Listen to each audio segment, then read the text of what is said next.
My name is Zakir Muhammad, and you are listening to the Living Legacy Podcast. This weekly podcast features women of purpose sharing stories of resilience. They are wives, artists, entrepreneurs, they run businesses, and here they will share their stories of how they overcame obstacles and how they're juggling it all. If you're ready to learn about professionalism, entrepreneurship, business, travel, life, and love, you're in the right place. You will hear real and raw stories of survival. Now it's your turn to be inspired to step outside of your own comfort zone. I am a cancer survivor, brand cultivating strategist, world traveler, and a professional photographer.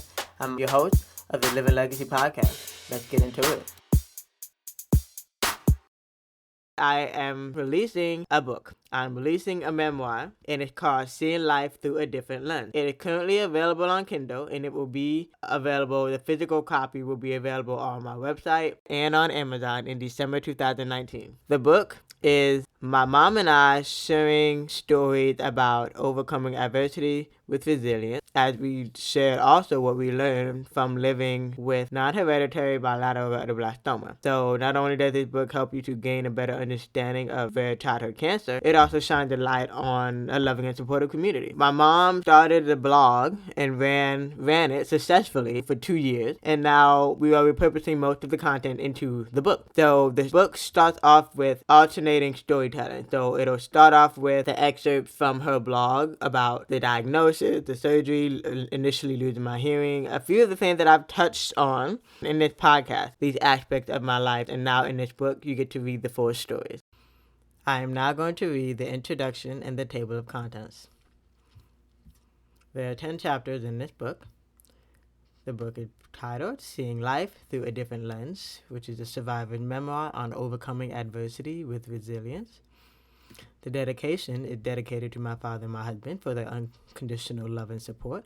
The book is also dedicated to all cancer survivors. Chapter 1 is called Zakir's Beginning. Chapter 2, Finding Out My Differences. Chapter 3, Choosing the Best Education for Zakira. Chapter 4, Discovering My Identity. Chapter 5, Zakira Becomes a Womanette. Chapter 6, Discovering My Purpose. Chapter 7, Miss Independent. Chapter 8, Getting Married and Entering Adulthood. Chapter 9, Getting Out of the Storm. Chapter 10, The Other Side of the Rainbow. There's also a few acknowledgments as well as cited works. Introduction. The two most important days in your life are the day you are born and the day you find out why. Quote by Mark Twain. Today, there are 9,000 children diagnosed annually worldwide. Retinoblastoma makes up 2% of all cancer diagnosed in children before the age of 15. It is the most frequently diagnosed eye cancer in children.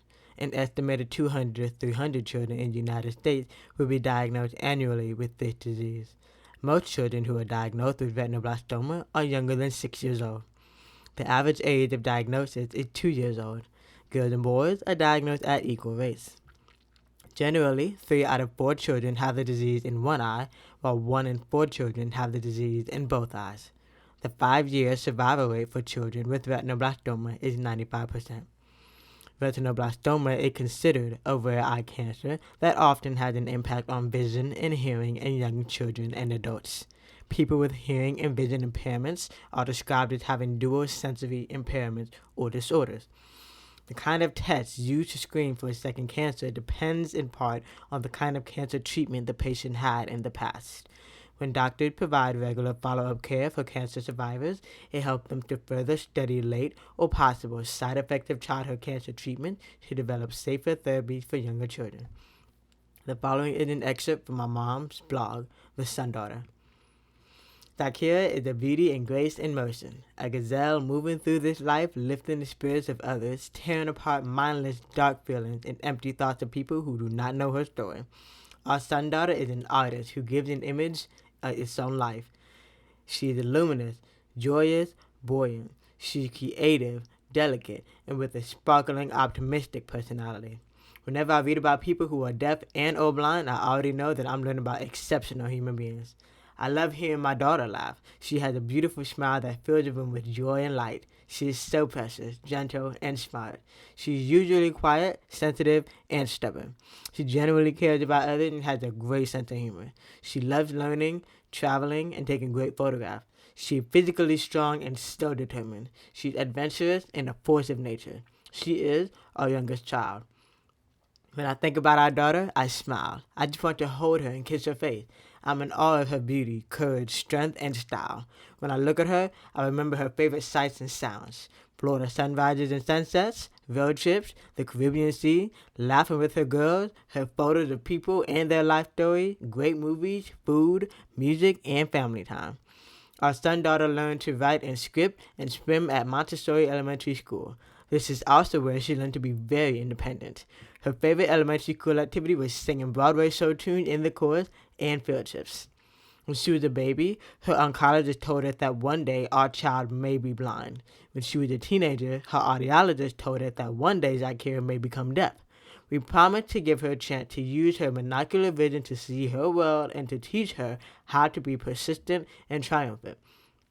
Our goal for our daughter was to give her every opportunity to thrive and help her reach her desired level of accomplishment, no matter what. My name is Zakira, pronounced Zakira. It means the hereafter in Arabic. My mother's name, Qaida, means one with a strong foundation in Arabic. My mother is the most committed, driven, intelligent woman I know. I believe I have inherited her writing genes, researching abilities, and intellect. Just like the Tupac song, Dear Mama, I am forever indebted to her, and I could never make it up to her. I have my story, my version, my memory, but my mother remembered better from a parental perspective. I was 9 months old when my parents were told I had nonhereditary bilateral retinoblastoma. It was not passed on to me from either parent. However, it does mean one of my children will carry the gene. I barely remember the surgery and my life after that until our first road trips. For the longest time, I never put much emphasis on the word survivor, nor truly understood the meaning of it. I was a young adult when I began to connect the dots. Now I understand that survivor is a positive word.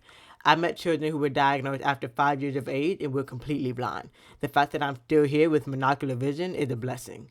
I appreciate my mother for prioritizing my health and knowing when to be my friend and when to be my parent. I appreciate her allowing me to express my feelings through music lyrics.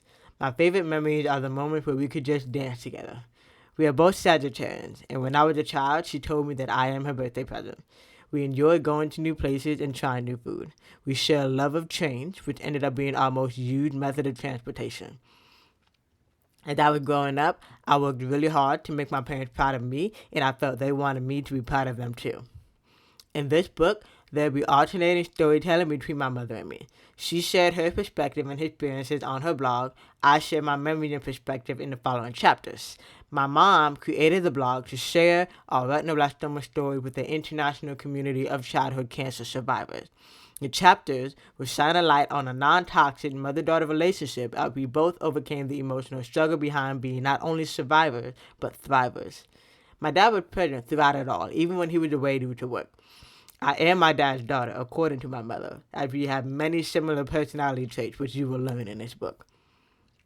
In 2014, my mother wrote a letter and received a personalized response from our 44th president, Barack Obama, telling us that he signed a proclamation that marked September as Childhood Cancer Awareness Month. We received a copy of the proclamation. That same year, my mother got back to her graphic designer roots with the help of Pinterest and created a retinoblastoma awareness poster in support of Childhood Cancer Awareness Month. Happily retired, my parents now live in the rural community of East Tennessee. My mother has trained to be an official reader of the Library of Congress, which allows her to continue her research with access to university and government libraries. Now I'm going to read an excerpt from Chapter 1. Chapter 1, Zakira's Beginning. The following sections are excerpts from my mom's blog, The Sun Daughter. During pregnancy. My husband and I lived in Atlanta, Georgia. The first time we visited Miami, Florida, we talked about moving there. Even though the cost of living was higher than in Georgia, we needed more sunshine and discovered the most beautiful beaches and parks, so we decided to move. Since we were new to the city, we didn't have a physician. My first thought about being pregnant was waking up early one April morning before work and feeling nauseous.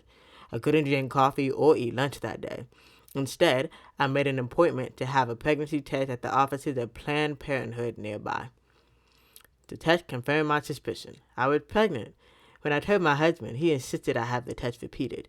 It just confirmed the first test, and I was ecstatic about giving him an early birthday present that June. I craved tomatoes.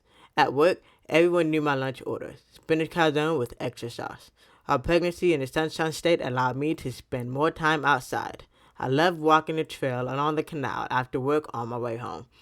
Approximately 6 months into the pregnancy, the doctor ordered a stress test because my blood pressure was rising. I had already changed to a part-time work schedule. After we received the test results, I would put on bed rest due to stress. I knew in my heart that something was wrong. My water broke. Our original due date was January 13th. I was rushed to the hospital for emergency delivery on December 20. Going to the hospital. During the 1992 winter solstice in sunny South Florida, I began journal writing. I kept a journal throughout my pregnancy. The day after my daughter was born, I dragged myself to the nursery and watched the nurses in the hospital's neonatal intensive care unit, also known as NICU, to take my baby out of an incubator. That morning, I began breastfeeding my newborn. I was told that my baby could go home when she weighed more than 4 pounds. On this day, I stopped journal writing. All of my energy was dedicated to spending days and evenings at the hospital with my baby. NICU discharge. I arrived early each morning to breastfeed my prematurely born baby in the neonatal intensive care unit. I returned in the evening to hold her in my arms, feed her, and sit with her in the rocking chair until she fell asleep. The nurses weighed Zakira daily in order to determine when she could be discharged. Before leaving the hospital, I noticed her right eye was closed, and some type of discharge had dried on her eyelid. I asked the doctor to examine my child's eye. The pediatrician said he did not find a problem. We were discharged from the unit. Thank you for listening to the Living Legacy podcast. Be sure to subscribe, follow, and download so you don't miss the next episode. If you want to learn more, you can visit ZakiraNayar.com. That's ZAAKIRAHNAYYAR.com.